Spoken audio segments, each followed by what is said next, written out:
Prévention Santé, le magazine d'information et de sensibilisation à la santé est parrainé par le ministère de la Santé du Cameroun. Bonjour à toutes et à tous, bienvenue à l'écoute de Prévention Santé, un programme d'information produit par RNCO et la participation scientifique de SOS Médecins Cameroun.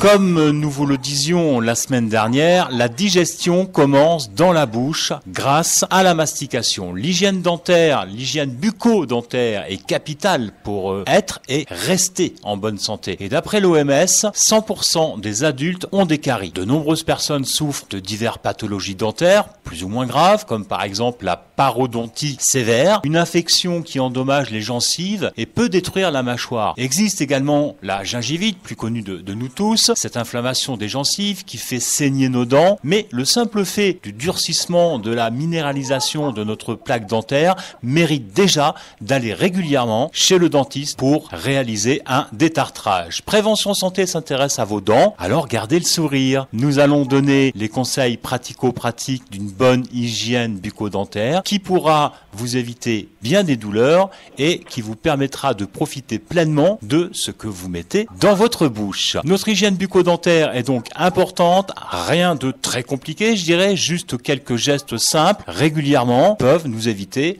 bien des tracas. Pour aborder cette thématique, le docteur Yvan Noguia, chirurgien dentiste, répond à mes questions. Bonjour docteur Noguia. Bonjour Wilson. Peut-être déjà pour commencer, pouvez-vous revenir sur quelques-uns des gestes simples, quelques pratiques récurrentes à adopter dans notre quotidien, comme par exemple comment bien se laver les dents, combien de fois par jour, avec quel type de brosse à dents. Des gestes simples mais qui sont importants. Et effectivement, ces gestes sont des gestes simples qui sont à effectuer très souvent. Quand on parle d'hygiène bucco-dentaire, on oublie souvent de mettre l'accent sur ces petits gestes quotidiens, notamment se laver les dents. Se laver les dents au minimum 2 fois par jour, mais surtout après les repas, parce que c'est très important de le préciser, après les repas. Alors, il faudrait bien que se laver les dents avec un matériel adapté, notamment une brosse à dents au poil souple et une pâte dentifrice fluorée avec un dosage qui correspond à l'âge de son utilisateur. Tout cela s'apprend déjà tout petit. Donc à quel âge doit-on déjà commencer à se laver les dents et comment doit-on apprendre à nos enfants à se soucier de leurs dents comme d'ailleurs du reste de leur corps? Alors, il faut savoir que dès l'apparition des dents en bouche, elles sont déjà sujettes à éventuellement à faire des caries. Donc il est déjà important que quand on a des dents en bouche, l'on commence déjà avec l'hygiène de ces dents-là. Mais avant cela, il faudrait savoir que même le nourrisson, on devrait déjà commencer à l'habituer à l'hygiène buccale en nettoyant sa gencive avec un torchon mou ou un doigtier brosse après chaque tétée. Et maintenant, quand nous commençons avec les premières dents en bouche, notre bébé devrait déjà avoir sa première brosse à dents. Alors, avec sa première brosse à dents, il faudra l'amener tout le temps à participer avec vous à vos séances de brossage. Ceci va lui permettre, n'est-ce pas, d'assimiler en fait le brossage à un jeu. Est-ce que vous pouvez nous parler, docteur, du rôle que joue la salive, notamment concernant la prévention des caries? Alors, la salive joue un rôle assez important, notamment par sa qualité. Parce que plus une salive elle est fluide, plus elle nous permet non seulement d'humidifier la cavité buccale, mais de permettre de faciliter les mouvements de ces mouvements en fait en bouche pour n'est-ce pas enlever, réduire la quantité de débris alimentaires en bouche. Elle permet aussi entre autres d'assurer la bonne concentration en pH pour permettre à notre cavité buccale de garder un milieu adéquat pour réduire n'est-ce pas l'apparition de caries, sinon de réduire la favorisation d'apparition de caries. Ce qui est important aussi, j'aimerais bien que vous puissiez nous en parler un petit peu, c'est l'importance de se laver la langue aussi régulièrement. Ça fait partie aussi de l'hygiène bucco-dentaire. Effectivement. Beaucoup de personnes ont tendance à laver les dents, mais à oublier la langue. Alors c'est vrai que beaucoup de personnes ont du mal parce que n'ayant pas le matériel adéquat ou bien ne sachant même pas qu'il faille le faire. Il est important d'utiliser une brosse à langue. Dans toutes les pharmacies, vous pourrez en trouver. Cette brosse à langue permettrait, n'est-ce pas, de nettoyer la langue après chaque brossage et de permettre aux papilles gustatives de se sentir beaucoup plus à l'aise et nous permettre d'assimiler de façon plus efficace les goûts.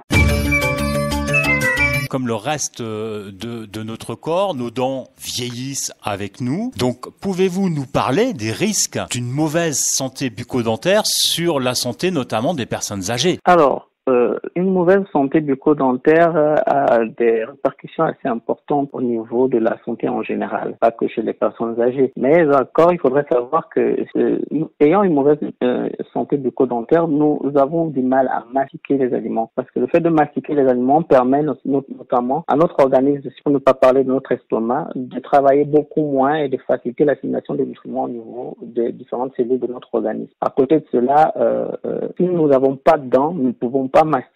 Si nous n'avons pas de dents en bonne santé, nous ne pouvons pas mastiquer de façon efficace. Ceci réduit non seulement la qualité d'aliments que nous consommons, mais en même temps nous empêche de nous alimenter convenablement. Maintenant, ça c'était pour ce qui concerne la santé de nos dents. Maintenant, quand il s'agit par exemple de gingivite, on en a un peu parlé plus loin, l'inflammation de gencives ou de parodontite.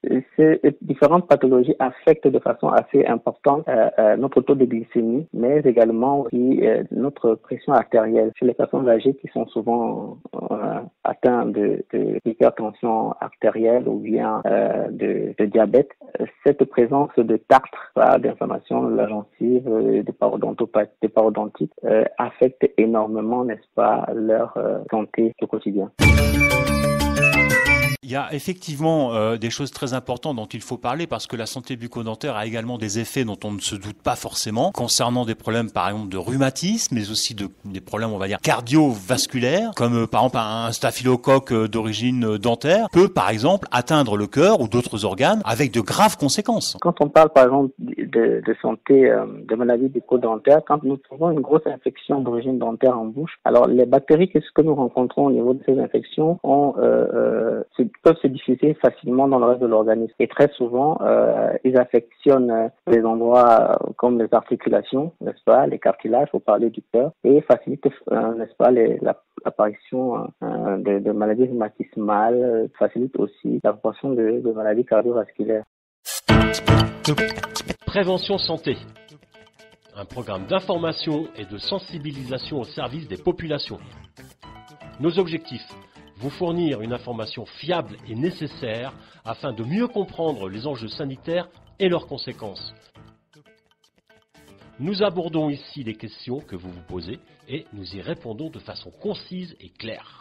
On en parle aussi concernant les personnes âgées parce que c'est important, hein, je reviens un peu sur le sujet du troisième âge, parce que les dents, c'est aussi la qualité de vie tant physique que psychique qui dépend donc de notre bonne santé bucco-dentaire. Est-ce que vous pouvez nous parler, docteur, de ces effets qui concernent donc la partie psychique aussi et physique, bon on en parle, mais surtout la partie psychique qui atteint les personnes âgées. On pourrait parler aussi de la sociabilisation. Il y a beaucoup de sujets qui peuvent faire partie de cette hygiène bucco-dentaire et nous atteindre dans des choses très très personnelles, avec le lien avec les autres, le manque de désir d'aller vers l'autre, de rester fermé vers soi-même, etc.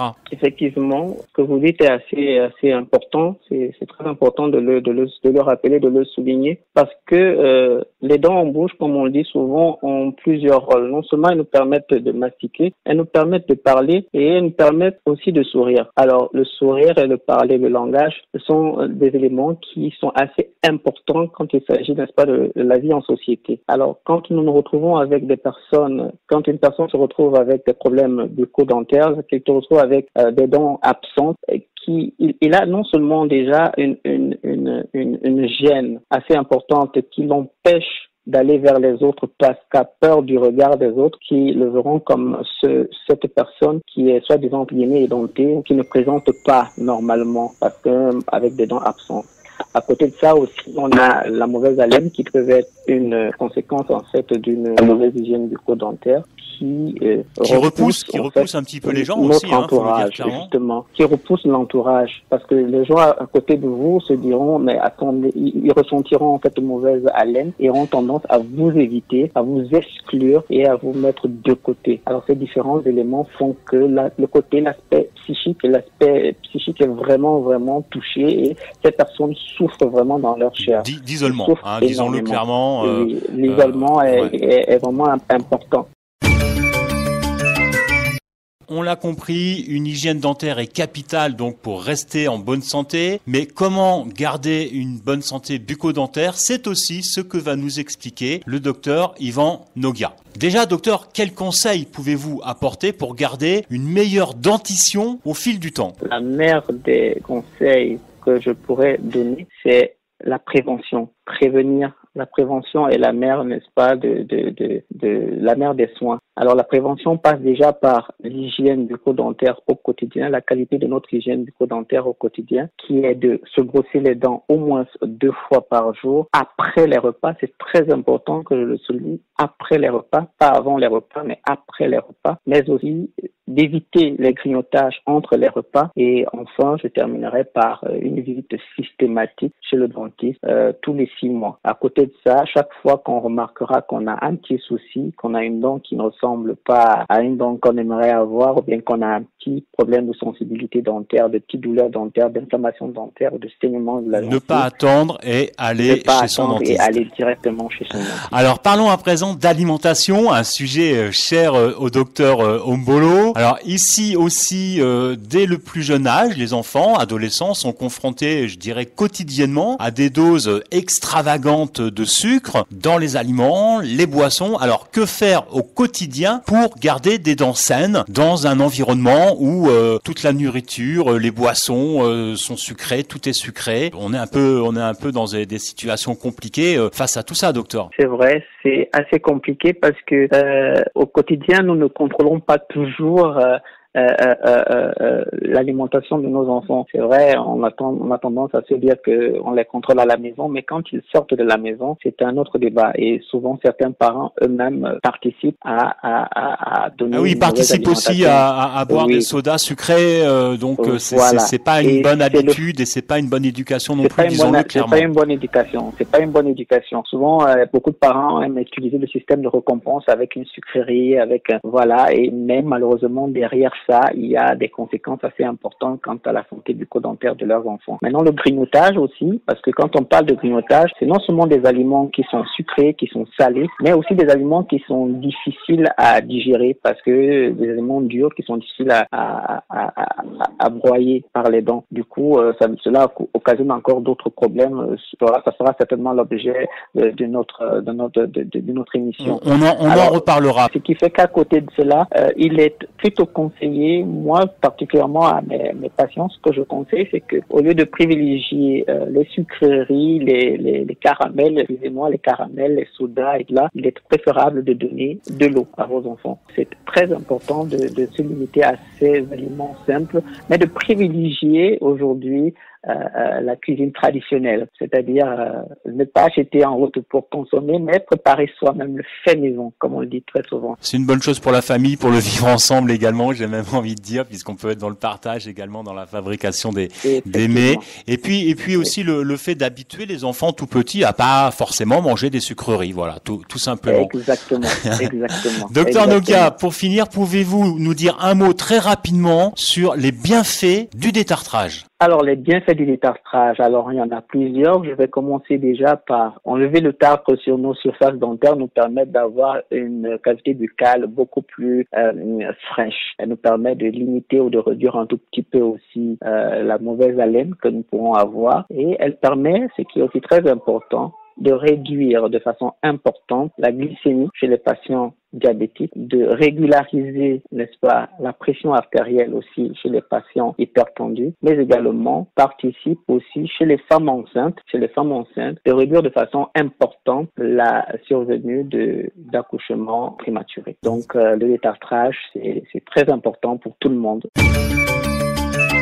Docteur Noguia, chirurgien dentiste, je le rappelle, merci pour toutes ces explications et pour tous vos conseils. Vous l'avez compris, les raisons de prendre soin de sa bouche sont nombreuses. Nous aurons, comme je l'ai dit, l'occasion de revenir sur ce sujet. En attendant, n'oubliez pas de vous laver les dents et les mains. Merci à tous les partenaires qui permettent de faire vivre ce programme et plus particulièrement à l'équipe de SOS Médecins Cameroun et à son président, le docteur Ombolo. Merci également à Sino Media et à son équipe du JDC, le journal du Cameroun, où vous pouvez d'ailleurs retrouver le podcast de ce programme en ligne. Si vous avez des questions à poser concernant notre programme Prévention Santé, envoyez un mail à wilsonafrique@gmail.com et nous répondrons à vos questions dans cette émission.